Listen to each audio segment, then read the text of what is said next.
The name of this book is Make Way for Ducklings. The author and illustrator is Robert McCloskey. He even got a special award called the Caldecott Medal. That's given for each year for the children's book that has the best art. That's what they give that medal for. So the year this one came out, it was a Caldecott Medal winner. That's even what those words say. Awarded the Caldecott Medal as the most distinguished American picture book for children in the year of its publication. That was in 1941. That was even before Teacher Sherry was born. Before your mommies and daddies, and I bet most of your grandparents before they were born.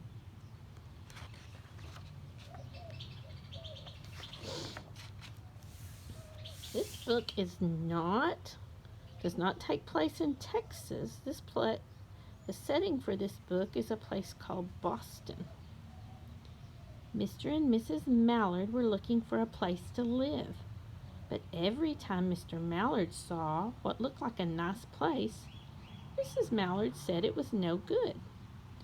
There were sure to be foxes in the woods or turtles in the water, and she was not going to raise a family where there might be foxes or turtles. So they flew on and on. Do you know what mallards are? Well, they're a kind of duck. Why do you think they wouldn't want to? Mrs. Mallard was not wanting to be around foxes or turtles. Yeah, they might bother the little baby ducklings. When they got to Boston, they felt too tired to fly any further. There was a nice pond in the public garden with a little island on it. The very place to spend the night, quacked Mr. Mallard. So down they flapped. The little island.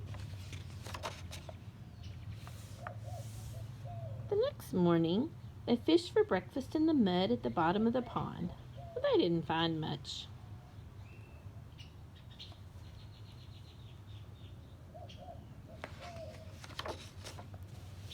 Just as they were getting ready to start on their way, a strange, enormous bird came by. It was pushing a boat full of people, and there was a man sitting on its back. "Good morning," quacked Mr. Mallard, being polite. The big bird was too proud to answer, but the people on the boat threw peanuts into the water. So the mallards followed them all around the pond and got another breakfast, better than their first.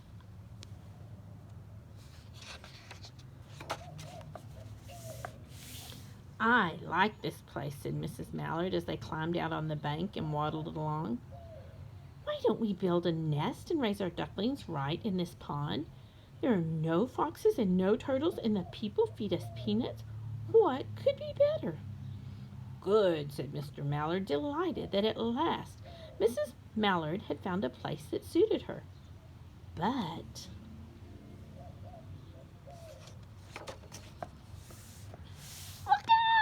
squawked Mrs. Mallard, all of a dither. "You'll get run over." And when she got her breath, she added, "This is no place for babies with all those horrid things rushing about. We will have to look somewhere else." Wheek!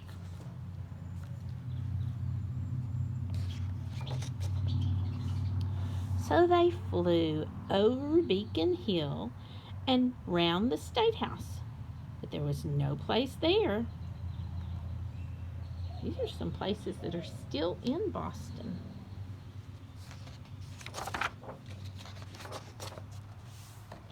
They looked in Louisburg Square, but there was no water to swim in. Do you notice that? They're looking for a place with some water. That's an important part of a duck's habitat, isn't it? Then they flew over the Charles River. "This is better," quacked Mr. Mallard. That island looks like a nice quiet place, and it's only a little way from the public garden." "Yes," said Mrs. Ballard, remembering the peanuts. "That looks just like the right place to hatch ducklings." They found another little island. So they chose a cozy spot among the bushes near the water and settled down to build their nest. And only just in time, for now they were beginning to molt. All their old wing feathers started to drop out, and they would not be able to fly again until the new ones came in. Did you hear that word, molt? Explain to us what that meant. Did you hear that? That the ducks would lose their old wing feathers and get some new ones, but they can't fly when they're missing their wing feathers. Have to wait for new ones. But of course they could swim. One day they swam over to the park on the riverbank, and there they met a policeman named Michael. Michael fed them peanuts, and after that the mallards called on Michael every day. Does Michael look friendly to you? He kind of has a little smile on, and then he's doing something friendly, isn't he? Sharing peanuts. So they decided he was a friendly guy. After that, Mrs. Mallard had laid 8 eggs in the nest. She couldn't go to visit Michael anymore because she had to sit on the eggs to keep them warm. She moved off the nest only to get a drink of water or to have her lunch or to count the eggs and make sure they were all there. 1, 2, 3, 4, 5, 6, 7, 8. One hiding under her foot.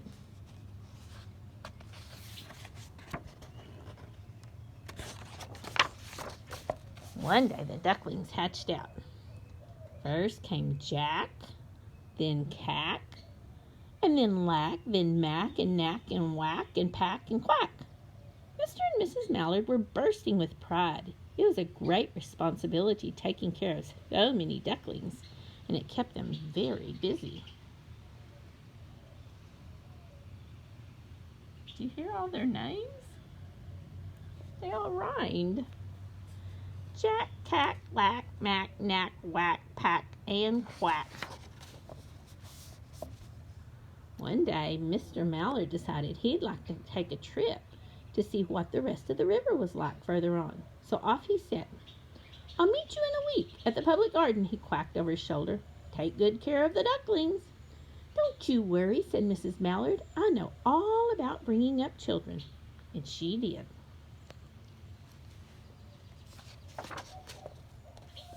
She taught them how to swim and how to dive. Would that be important for ducks to know how to swim and dive? You think the older ducks teach them how to do that? That's kind of like in our families. The older family members teach the younger ones how to do some things. She taught them to walk in a line, to come when they were called, and to keep a safe distance away from bikes and scooters and other things with wheels. 1, 2, 3, 4, 5, 6, 7, 8. They all are. When at last she felt perfectly satisfied with them, she said one morning, "Come along, children, follow me." And before you could wink an eyelash, Jack, Cack, Lack, Mack, Knack, Whack, Pack, and Quack fell into line, just as they had been taught. Mrs. Mallard led the way into the water, and they swam behind her to the opposite bank. Where do you think they're heading?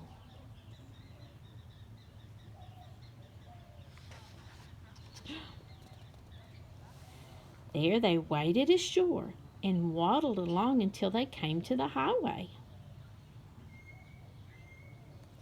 And they all are. Uh-oh. I see a problem, maybe.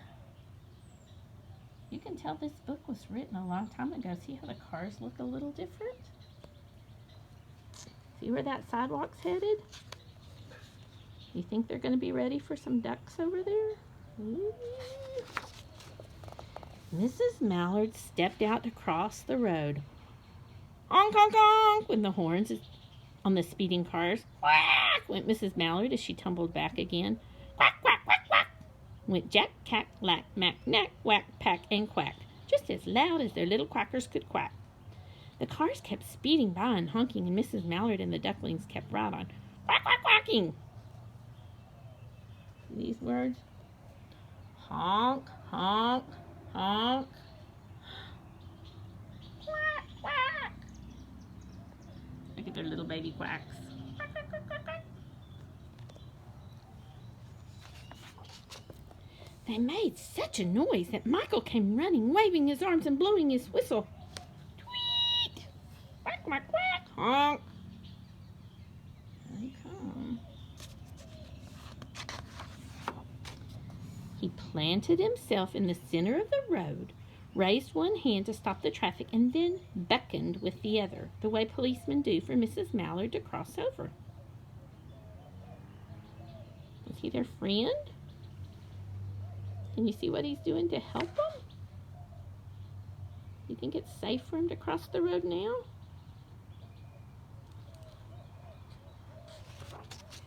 As soon as Mrs. Mallard and the ducklings were safe on the other side and on their way down Mount Vernon Street, Michael rushed back to his police booth.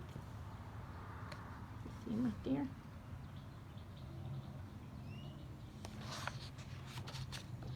He called Clancy at headquarters and said, "There's a family of ducks walking down the street." Clancy said, "Family of what?" "Ducks," yelled Michael. "Send a police car, quick."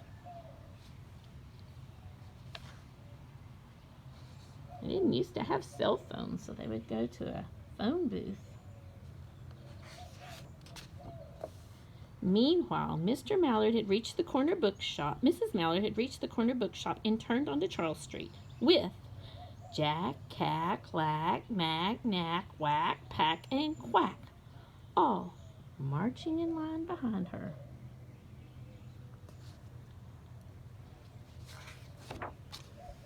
Everyone stared. An old lady from Beacon Hill said, "Isn't it amazing?" And the man who swept the streets said, "Well, now, ain't that nice?" And when Mrs. Mallard heard him, she was so proud.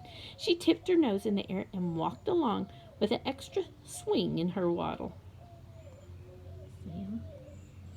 You can even see him behind that car. Good thing they're staying on the sidewalk. When they came to the corner of Beacon Street, there was the police car with 4 policemen that Clancy had sent from headquarters. The police held back the traffic so Mrs. Mallard and the ducklings could march across the street. Would you be surprised if you were sitting in one of those cars? I don't think I would. Right on into the public garden. Here they come.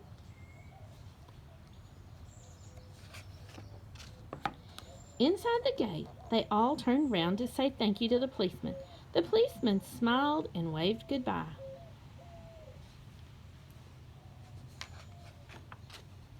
When they reached the pond and swam across to the little island, there was Mr. Mallard waiting for them, just as he had promised.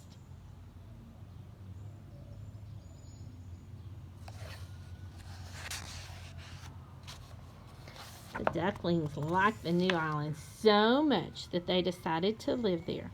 All day long, they follow the swan boats and eat peanuts.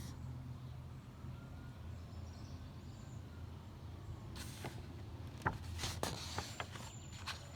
when night falls, they swim to their little island and go to sleep.